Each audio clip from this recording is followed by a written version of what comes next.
नाजरीन, फैसल वाडा के बाद एक और शख्सियत मैदान में आई है। एक के बाद एक का मुकाबला चला हुआ है कि किसी तरह भी करके जो है वो आसमान पे चढ़ाओ पाकिस्तान की मिलिट्री एस्टेब्लिशमेंट को। ये फयाजुल हसन चौहान जो दिन रात इमरान खान साहब की तारीफें करते थे और दिन रात ज़मीन आसमान के कलाबे में लाते थे कि इमरान खान जैसा दूसरा आदमी इस दुनिया में पैदा ही नहीं हुआ, वो अब फरमा रहे हैं कि army chief general Syed Asim Munir को दुनिया में शेरे एशिया के नाम से जाना माना और पहचाना जा रहा है। वो मुल्क के अंदर और बाहर दुश्मनों को डील करना जानते हैं। मामला यह है कि शेरे एशिया तो मैंने नाम ही पहली दफा सुना है। दुनिया में अगर जाना माना और पहचाना जा रहा है तो हम तो न्यूज़ का बिजनेस करते हैं, हम तो इस बिजनेस के अंदर है, यानी हम तो इसके अंदर शामिल हैं, हमें तो पता है। मीडिया को पहले पता चलना चाहिए था कि शेरे एशिया नाम का कोई बंदा जो है वो पाकिस्तान समेत दुनिया भर में जो है मकबूल हुआ है। ऐसी तो कोई चीज़ है नहीं। तो ये एक से एक बढ़ के जूते उठाने की कोशिश कर रहे हैं और बिला वजह एक सरकारी मुलाजिम, ये सरकारी होता है ना आर्मी चीफ का, इन्होंने रिटायर हो जाना है तो अगला आएगा उससे क्या बनाएंगे, शेरे वर्ल्ड बना देंगे उसको। शेरे एशिया के बाद शेरे जनूबी एशिया, शेरे फलाना एशिया, ये क्या चक्कर है भाई? कोई बंदे को अक्ल होती है और आर्मी चीफ को ये सोचना चाहिए कि ये वो सारे विरासी हैं जो पहले इमरान खान साहब की तारीफें दिन रात करते हुए नहीं थकते थे और अब ये आपकी तारीफें कर रहे हैं। तो ये ताकत के साथ खड़े होते हैं और ताकत हमेशा अल्लाह रब्बुल इज़्ज़त के पास ही रहती है। ये इस बात को भूल गए हैं।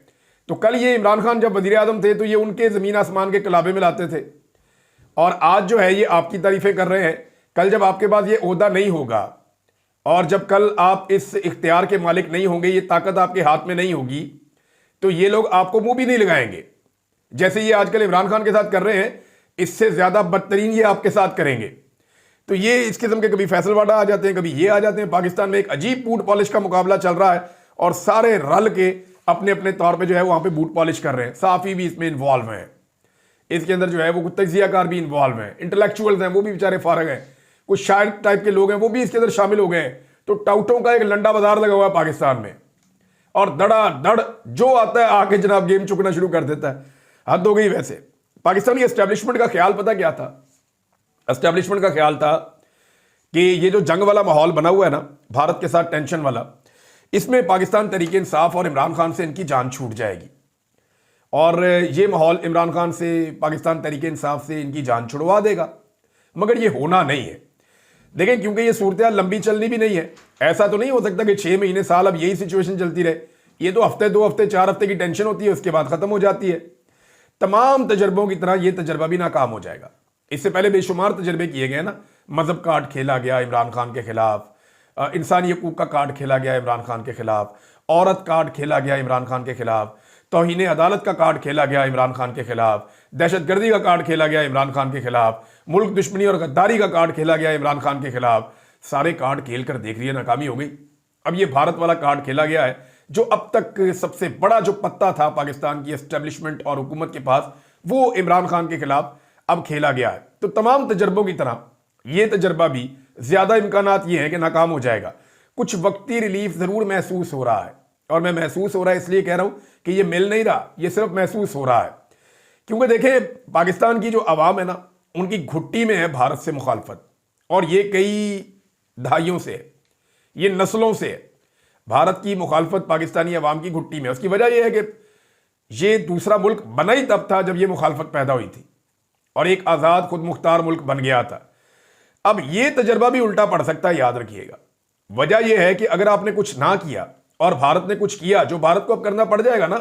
भारत के अंदर उल्टी गंगा चल पड़ी है, वो अपने जाल में खुद ही फंस गए हैं। मोदी इस मामले को जहां तक ले गया था, अब मोदी का मीडिया सवालात उठा रहा है कि जनाब मोदी करता क्यों नहीं है कुछ? क्या मोदी को सिर्फ बिहार के इलेक्शन की फिक्र थी और वो ये सोच रहा था कि मैंने वहां पे इलेक्शन लड़ना है, लिहाजा थोड़ा सा पाकिस्तान के साथ जो है ट्रिगर करते हैं मामला, पॉपुलैरिटी मिलेगी, जाके बिहार में इलेक्शन लड़ लेंगे। तो उनका मीडिया ये भी सवालात उठा रहा है भारत का और वो ये भी कह रहे हैं कि जनाब आपने तो कार्रवाई करनी थी। तो आपने क्या कार्रवाई की है? आपने सिंतास मुआहदा जो है उसको मुअत्तल कर दिया है। वो तो लंबा प्रोसीजर है, 10 साल 20 साल लगेंगे आपको नए स्ट्रक्चर्स बनाने में और जब आप बनाएंगे तो पाकिस्तान उनको गिराएगा भी। ये पाकिस्तान के वज़ीर दिफा ने कहा है। वैसे उनकी किसी बात पे यकीन तो नहीं है, लेकिन पाकिस्तान के पास अपने सर्वाइवल के लिए और कोई रास्ता बचेगा नहीं। तो ये तजर्बा उल्टा पाकिस्तान को भी पड़ सकता है। अगर कोई एडवेंचर हो गया और आपने जवाब ना दिया तो कौम आपके खिलाफ हो जाएगी। और वैसे भी पाकिस्तान की आवाम जो है ना, वो अपनी फौज के साथ खड़ी है। मिलिट्री एस्टेब्लिशमेंट या उनकी पॉलिसीज के साथ नहीं खड़ी हुई। आज भी पाकिस्तान की अवाम जो है वो भारत के खिलाफ अपने सिपाही के साथ तो है, लेकिन वो मिलिट्री एस्टेब्लिशमेंट और उनके फैसलों से बदस्तूर बेजार है, और ये बात बिल्कुल ठीक है। नाज़रीन, ये हुकूमत जो है वो बार बार पार्लियामेंट का इजलास बुलाने की बात करती है कि जी हम पार्लियामेंट का इजलास बुलाएंगे, मुश्तरका इजलास बुलाएंगे। वहां पे इन्होंने फॉर्म 47 के बंदे इकट्ठे किए हुए हैं।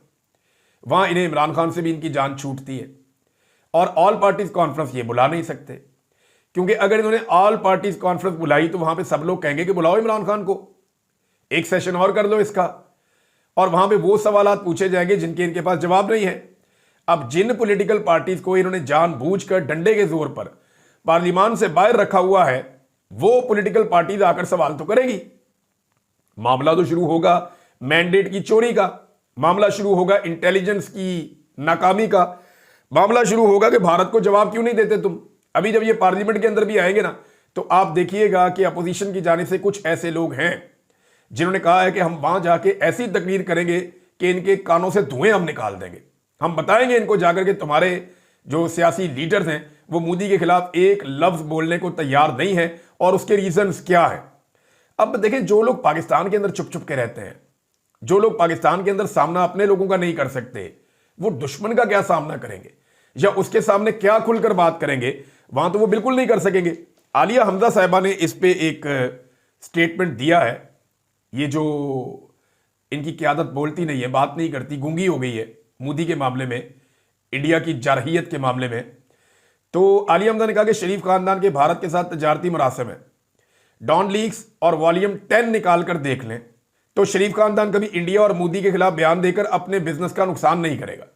देखिए, वॉल्यूम 10 जो है वो एक मिथ तो है, और सब लोग ये कहते हैं कि वॉल्यूम 10 इसलिए नहीं खोला गया कि उसमें फिर बड़े बड़ों के राज फाश हो जाने थे, लिहाजा वो जो वॉल्यूम 10 है, जो सुप्रीम कोर्ट ऑफ पाकिस्तान के अंदर कुछ वॉल्यूम्स गए थे, उनमें वॉल्यूम 10 उसको जजों ने पढ़ा था, लेकिन उसको खोला नहीं गया, और उसमें जो है वो इंडिया और शरीफ खानदान के ताल्लुकात के हवाले से आलिया हमजा साहिबा ने फिर बताया। उमर अयूब साहब ने एक मुवाजना किया है, और ये बड़ा इंटरेस्टिंग मुवाजना है। उन्होंने कहा, इमरान खान ने भारत को ललकारा और कहा कि हम हमला पहले करेंगे और सोचेंगे बाद में। ये वाकई इमरान खान ने कहा था कि हम सोचेंगे नहीं, हम कर देंगे, बाद में सोचेंगे क्या हुआ। तो इमरान खान ने भारत को ललकारा था और कहा था कि हम हमला पहले करेंगे और सोचेंगे बाद में, जबकि शहबाज शरीफ के बयान ऐसे ही है कि आपने घुटने टेक दिए। शहबाज शरीफ साहब तो घबराए डरे डरे, पाकिस्तान में डरे रहते हैं, परेशान रहते हैं कि कहीं कोई बंदा जो है वो मेरे से पूछ ही ना ले कि आपका मैंडेट जाली, आप इलेक्शन हारे हुए हैं। कंट्रोल्ड इन्वायरमेंट के अंदर फिरने वाला यानी हाइब्रिड किस्म का ये वजीर आजम है, और औकात कोई नहीं है। अर्दली इमरान खान साहब इन्हें कहते हैं। तो इमरान खान एक दलेर आदमी था, वो खुल के अपना काम कहता था, करता भी था, कहता भी था।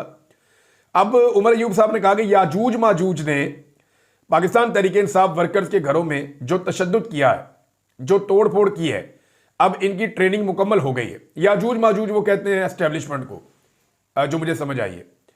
इन्होंने कहा जी इनकी ट्रेनिंग मुकम्मल हो गई है, उम्मीद है अब ये वीगो डालों पर बम बारूद लोड करके हिंदुस्तान के टैंकों के साथ जाकर टकराएंगे। वैसे ये बड़ा इंटरेस्टिंग है, जितने पाकिस्तान में डाले इस्तेमाल हुए ना हुब्बुल वतनी के नाम के ऊपर, पाकिस्तानियों को उठा उठा के गायब किया, फेंटे लगाए, लापता किया, जबरी तौर पे लापता किया, उनके ऊपर तशद्दुद किया, इन्हीं डालों में बारूद भर के क्या यही लोग जाके भारतीय टैंकों के साथ टकराएंगे? ये बड़ा आम सवाल उमर अयूब साहब ने पूछा है, लेकिन वो नौबत आएगी तो फिर बात होगी ना। अभी तक तो वो नौबत ही नहीं आई और कोई जंग लगने भी नहीं जा रही।